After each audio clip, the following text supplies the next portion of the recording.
and you use it for something to just raise awareness. So yeah, I'm just going to kick it off to you. I want you just to let everyone know how, like, just give us a bit about your background, you know, how you came about, where you come from, what's made you to this point. Right, okay. So for many years, since my childhood, I have suffered from mental illness. I have multiple diagnoses of borderline personality disorder, psychosis, eating disorders due to so much trauma. And I could never really relate to others because I'm half Fijian Indian, half Arab. Oh, wow. And so, and so I thought, you know what? I am really struggling, and I know that there's others that are struggling with that too. I love public speaking. I love helping others. So I'm going to use some social media to create awareness on some really taboo subjects that nobody wants to talk about. When you say that no one really understands that type of aspect, do you talk about our community, our ethnicity, or our cultural background as well? Because I can truly say that it is not spoken about, like, at all. Mental health is not brought up. So yeah, if you could just expound a little bit on that. Absolutely. I completely agree with you, and I'm glad that you understood that straight away. So basically, I grew up with a strict Arab conservative Muslim father. No hate against that, by the way. But when you're an Arab female, your dad just tells you to get over it, shut up, go do the work, go study. And it was everything so hard you do is haram. It's so hard for me to do that because there were literal days where I just couldn't physically get out of bed. Like, this may be yuck, but there were times I couldn't shower for like 2 weeks straight. That's how bad it got. Yeah.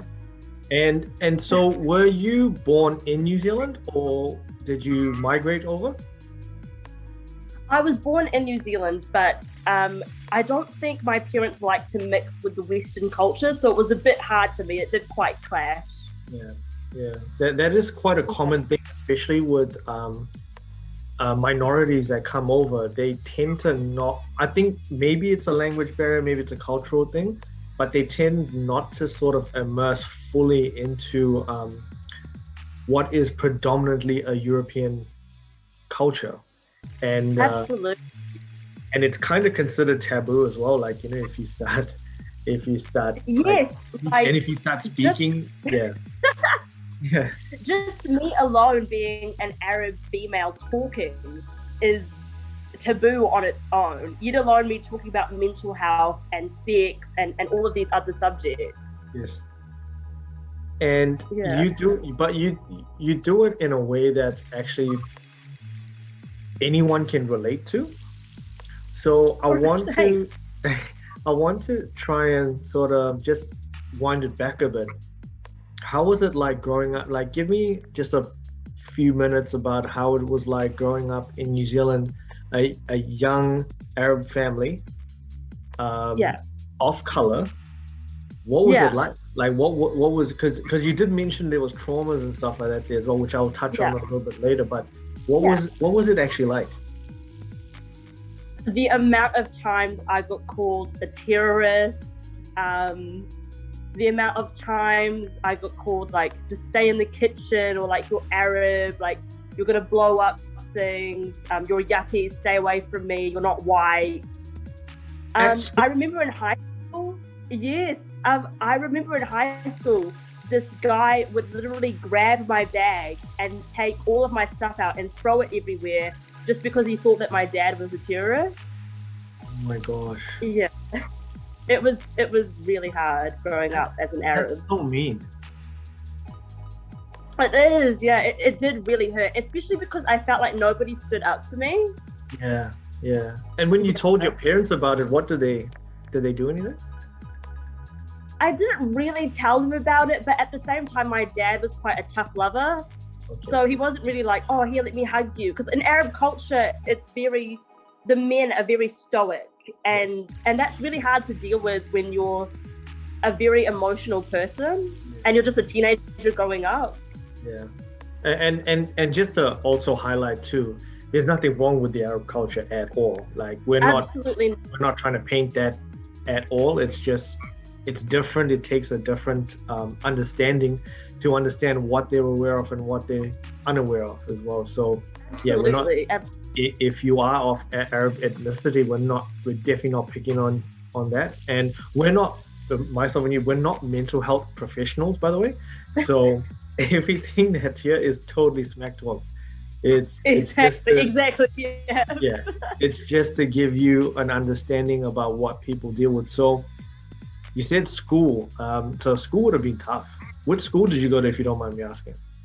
I went to Massey High School and then Waitakere College. West Side? Yeah. So West Side? yeah. I mean, they would be quite multicultural, wouldn't they? They were quite multicultural, to be honest. I mean, I got along with the brown people. Like that was great.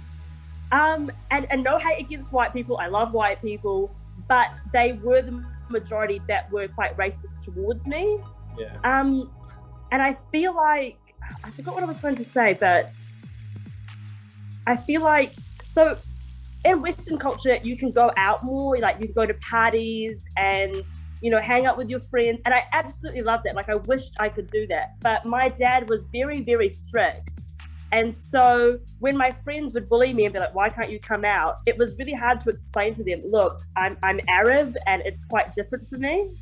Yeah. You're basically locked down. Like there's no freedom. Yeah, exactly. Wherever there's guys, you are well. Oh yeah, no guy friends. I had to pretend that I wasn't friends with guys. Yeah. And so, what would like? Because you obviously are very liberal in your like sexuality and your attractiveness. I mean, I think it's taken a while for you to be comfortable with it, if you don't mind me saying so. Absolutely. So, how did that impact you growing up? Like you got a stoic dad. You're in basically, even though you're born here, you kind of feel like a foreigner. You are your only real base of understanding is from a minority group, basically. Yeah. How did did you feel like you fitted in, or did you feel on the outer? Like what did that do? I felt completely left out. At first, I'll be honest, I was very conservative because I grew up and it was the only thing that I knew. My mum was actually a Christian and my dad's a Muslim. Yeah. So it was quite a strange mix. I leant more to the Christian side. Yeah. And what sucked, and I'm going to swear in a minute, but at school, I was called Triple B. I was called the Bible bashing bitch. Really? Yeah, because I bring my Bible and preach to my whole form class. Yeah.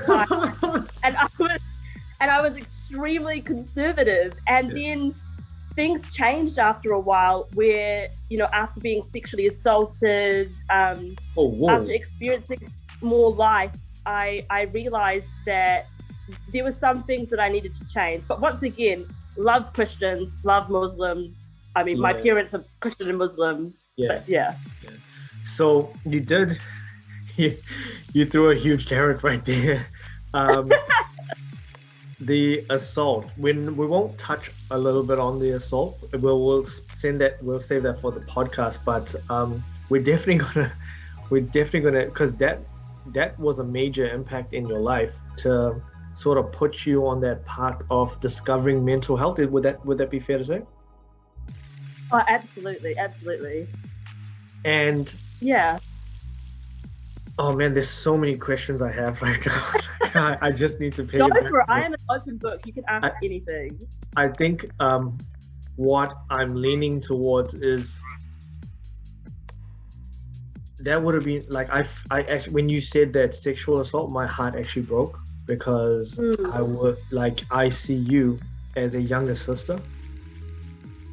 Not like that, but you know what I mean? Like it. Yeah, I don't want it to sound weird, but for someone that's just finding their feet and struggling with the comfortability of their own skin, to be treated like that, I personally feel like as a male, I need to actually apologize for our ignorance. You know what I mean? Like it's not some because I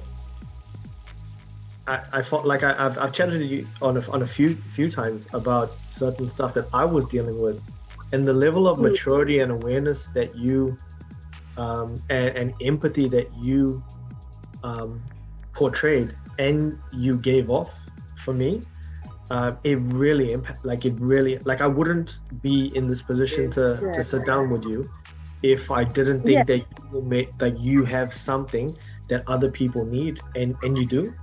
So thank you. That really means a lot, because honestly, I am so hard on myself. Like every time I wake up, the depression thoughts come in, and it's just you're worthless, ugly, you're not doing anything with your life. So to have somebody like you say, you know what, you're actually going somewhere with your life, really boosts my motivation. No, you do. Like and forget what the haters say. Like seriously, like if the haters, because you will always have haters that are hating on you because you have the courage to actually step out and do what they can't and what's different. And in society, what's different is actually frowned upon.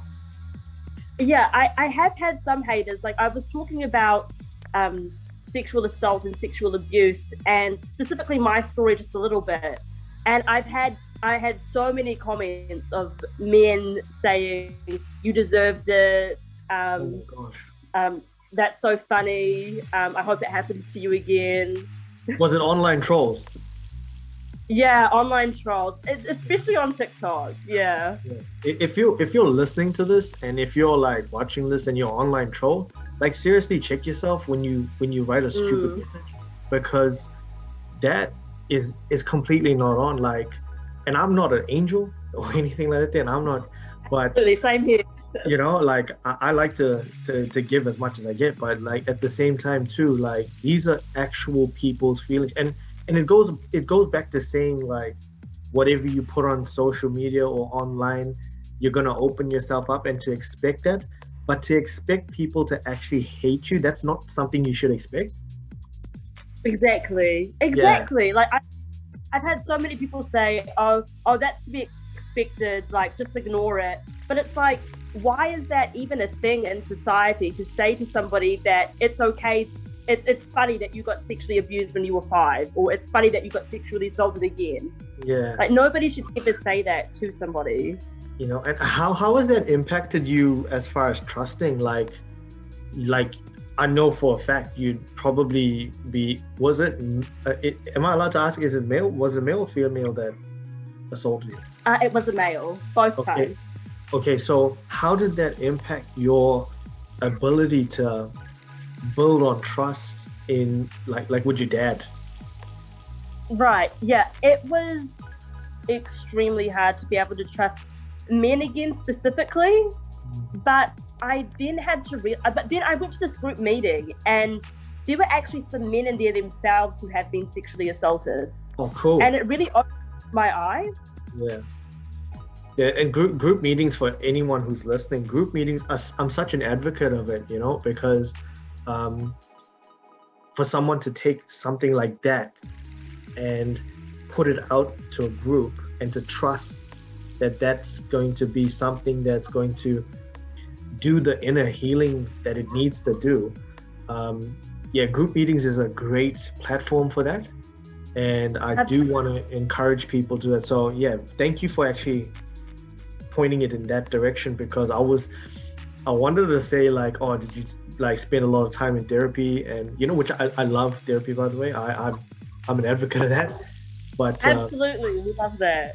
But yeah, groups is just a much more not fun way, but it takes the edge off of the heavy stuff. Yes. You know, and you feel like you can share that burden with somebody else because you both understand each other automatically. 100%. Why do you think people don't like? Why do you think people don't want to do, especially like when it's just deal with all the ugly stuff? I mean, not the ugly stuff, but the heavy stuff. Why do you think people don't want to do group therapy? Honestly, I think it's the thought of being judged, and there's different sides to the story. As a male, you may think, there's so many police officers that say, well, why didn't you fight back? You're a man. Or are you gay? Or you wanted it. Or you should enjoy it because you're a male. And then with females, it's like, oh, you wanted it, or maybe you were drunk. What were you wearing? It's just all of this judgmental stuff that so many people spread around on social media and in real life that makes us scared to like open up. And so I thought to myself, if I can open myself up and at least help one person, 100%. that is my job done. Yeah, 100%. Like honestly, that's the whole mantra behind this platform here. And a lot of the other, like I'm putting out some more material out, like a book and stuff like that. And yeah, absolutely. I'm a huge advocate for, if you can just help one person, that's the job done. Absolutely. And whether you create momentum from it, whether it snowballs, whether it creates even bigger opportunities, that's just a bonus. But it's so easy to feel like you're just by yourself. And so about the assault, so you told your parents, you didn't tell your parents? I didn't tell my dad because he's an Arab man that's very strong and very conservative. If he found out, I'm pretty sure he would be in jail right now. No, he would be in jail. Maybe you should have told him, though. Yeah, no, I was like, okay, I'm not going to tell him. I did tell my friend, and my friend helped me tell my sister. Cool. And eventually I told my mum, and it was really hard, but eventually I did go through it. Yeah. And you've obviously come out the other side, or are you still, there's a few remnants of that still lingering? How does that look for you? At first, it was really hard. Like, I wanted to end my life, crying constantly, failed uni so many times, thought that I couldn't do anything with my life because it's just over. But after therapy, after really getting help, after trying to focus on myself, over time, it gets easier. Like, sometimes it's still there, sometimes I'll have bad days, but you just got to keep moving forward. And I hope I can help teach people how to move forward. I think you will. Like, I think, especially when you said the like some days you have bad days. So many times we just have bad days, but we're quiet about it, or we amplify it in the form of either anger or rage, or mask it with humor. I do that. I am definitely like that. I'm a humor masker myself. Yeah. I'm like, I'll crack jokes till the cows come home, but then I'll go and I'll sit there and I'll actually want to cry inside. Like, it's such a heavy feel, and I'm not taking away the sheer heaviness of what you've been through, but I believe, like, in order for you to share this message and to have that conviction about coming out the other side, you had to, as terrible as that is, because bad people do bad things. And absolutely. Yeah. I think, oh, sorry. I remember speaking to a counselor. I had a psychotic episode once, and I had to go into a respite center, and there was a mental health worker there. And she said to me, what do you want to be when you're older? And I said, I want to work in mental health, whether it's a life coach, whether it's a counselor, just something. And she said, you know what? You are going to be better than most of the people working in the mental health section because you can relate, because I have gone through it myself. And I think to the people out there with mental illness, whether you choose to work in the mental health sector or not, you have so much power and empathy, more than you actually know. Like, it's actually a power almost to have it. It is. It's kind of like, if I wanted to go and take my car to get fixed, I'll go to a mechanic. Yeah. Or if I needed, like, if I'm sick, I'll go to a doctor. You know what I mean? Like, having a person with lived experience on mental health from, like, I mean, I'm sure you might be familiar with like growing up in church, mental health is a stigma. Absolutely. No, okay. I need to quickly talk about that. Yeah. So I know somebody who struggles massively with porn addiction to the point that it makes them depressed. They want to kill themselves. And they couldn't talk about it in church because pornography and masturbation is a sin and you're going to hell. And it's like, but how can I get help when I'm really struggling with this? Like, why is it such a taboo subject? So I was getting ready for the recording actually, and I was listening to a podcast about porn in church. And just so that people understand, like, porn and masturbation, these are the times that we live in. Yeah. These are it's there. It's right there, and it's almost to a point like I never got spoken about porn or masturbation or anything like that. So, but it's about having those awkward conversations with your kids because someone's gonna tell them. Exactly. They're gonna learn. They're gonna learn somewhere, and I think we don't in church. We kind of sort of keep to the faith. God can save you. Hallelujah. Which is great. Salvation is great. It should be, but the real ickiness of human behavior, which is what we would basically atone for, it's still there. And so I feel for your friend. Like I'll send you some material actually that you can pass on to him because it'd be so sad for him to feel like he's a failure. You know what I mean? Absolutely. Yeah. And so I really do. So much stigma, especially around sex in church. Like, I'm not saying to become very liberal in church and everybody can have sex or whatever, but studies do show that women in church who are taught that sex is bad and that you have to wait till marriage or whatever, once that's fine, for sex or marriage, it's a person's choice, I believe, they are more likely to develop a sexual dysfunction called vaginismus. I can never say the word properly, but basically it means that during sex or when they're about to have sex, they actually can't open up. Oh, wow. And because it's like a psychological thing sometimes where they were constantly told sex is bad, that they now can't actually perform. Yeah, like that's an actual thing, being told that sex is bad, because like I'm sort of like, I grew up in church, went away from church, did my whole life ripping and running basically. Lost my virginity at a young age. I think I was probably 11 or 12. Wow. Yeah, like it was insane. And so I just thought, okay, this is life. And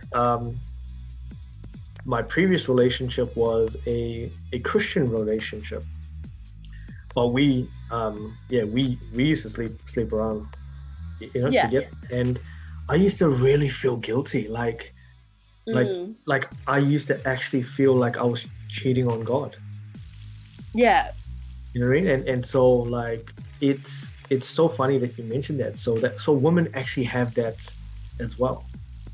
Yeah, and I'm pretty sure it can happen to men. Like, they can get erectile dysfunction. Yeah, definitely. Because if you think you're doing the wrong thing, it doesn't feel right. It doesn't feel right, and you won't feel comfortable. You won't be able to open up. Like, a woman needs to relax before she has intercourse, and if you're feeling tight and guilty, you're not going to be able to open up. Oh man, that's terrible. Like, and I know why the whole sexual immorality thing, that I understand the context behind it, because it's an emotional thing. It's an emotional transference thing. And in the Bible, God created man for one woman, basically. So if you're having multiple partners, you're basically not sort of not conforming, but you're not obeying what he intended for, which was a family and stuff like that, which we're not going to get into that. But it's so, like, we live in a broken society and world, and for people to come in feeling dirty about their sexuality, even if it's heterosexuality. Yeah. Can you imagine how people would feel if they would be like same sex? Yeah.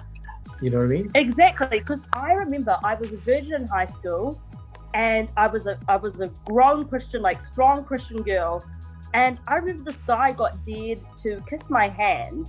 And he kissed my hand, and I kid you not, this is so embarrassing now. I went home and I started crying because I was like, I was supposed to save that for marriage. And I was like crying my eyes out. Nice. And then I realized like how guilty you can feel growing crazy. up. And not, I feel like instead of being taught sex is bad or whatever, I think we should be taught, look, sex is a beautiful thing. And if you want to save it for marriage, you can. And here's how you do it, or here's how it works. Yeah. But it's not a bad thing. Like, God created sex, right? Correct. So, he did. Yeah, he did. And it's like, we take that and we use it for our own. Like, I personally, when I used to be like really getting into it, like really all about, that created a bit of dysfunction for me because I used to see women as sexual objects. Now, at that time, I was in the height of my drug addiction. Like, I was frittering all over the place. So that and sex went hand in hand. So for me to be morally committed to one person, it was beyond me to actually even have that concept. So like that's not. So are you actually dating someone now, or are you off the whole? No, I got out of a relationship like 2 months ago. Oh no. Yeah. But it's fine, I'm young. So. Yeah. So what happened there, if you don't mind me asking? So basically we had some issues around pornography addiction and sex addiction, and it wasn't really working for me. Like, I felt like I wasn't getting enough affection, and I felt like I was competing with porn, or like I was being like, I felt like he was choosing porn over me. And even though I understand that it's an addiction, it still hurt me a lot. Oh man, that's so incredible. You know, like we don't understand the dysfunction that pornography, like, and pornography is there for a particular reason, okay? But we don't understand how much dysfunction, as you just said, it can actually cause in a mutual relationship where you're giving to someone and someone's giving to you. You know what I mean? It doesn't. Absolutely. Like, I know so many men that say they would rather watch porn than be intimate with their girlfriend. And women too sometimes. Like, women can be addicted to porn as well. And so it can really affect somebody's self-esteem, because you're like, oh, maybe if I looked prettier, he would then be attracted 100%. To me. Or, you know, and it just really affects mental health. Yeah, it does. It makes you feel inadequate. Exactly. Perfect. That's perfectly said. Yeah. Hey, Sam, what we're gonna do is we've only got about a few minutes. This is so good, by the way. Like, we're gonna cover a lot more broader. We're gonna really shine a spotlight on stuff. I'm going to plug this here and maybe give it a couple of chops and stuff like that there. But just quickly, what would 5-year-old Saham say to now Saham? Like, if she could see her right now and the person that she'd become, she'd be so proud and she'd be so loving and giving. So what do you think she would say? I think she would say to, that's a really tough one, because often when I am sad, I think of myself as a 5-year-old and I just want to hug her because she was so innocent and so sweet. And then I'm so mean to myself now at this age. So I think I'd say to her that no matter where you get in life, learn to really appreciate yourself, and everything is going to be fine in the end. Just breathe and keep going. Yeah, that self-love is so important. It's Yeah. so, and it's amazing when you're highly triggered like that, there you go straight back to where that was like. Yeah, I just want to just say thank you so much. You're such an inspiration to all of us here. Thank you. Thank you so much for letting me join this platform in the first place. You're amazing. So thank you so much for this. You're welcome. So what's going on next is we're going to do a live podcast, and it's gonna probably be helter skelter. Like it's gonna be funny as shit. But yeah, we're gonna talk about stuff that's gonna probably be